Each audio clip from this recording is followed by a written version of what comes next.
چارسدہ کې د پړانګ تاڼې په حدود کې نامعلوم موټر سایکل سورو په دوو دوستانو باندې ډزې کړي دي. د دواړو دوستان چې کوم دي دا مړه دي. په دې کې یو راهګیر چې کوم دی هغه هم په دې کې زخمی شوی دی، ملزمان تښتېدلي دي.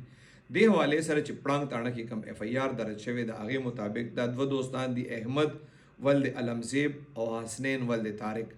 دی کور ته روانو، د پړانګ تاڼې په حدود کې نامعلوم موټر سایکل سوار راغلي دي، په دې دواړو دوستانو باندې ډزې کړي دي.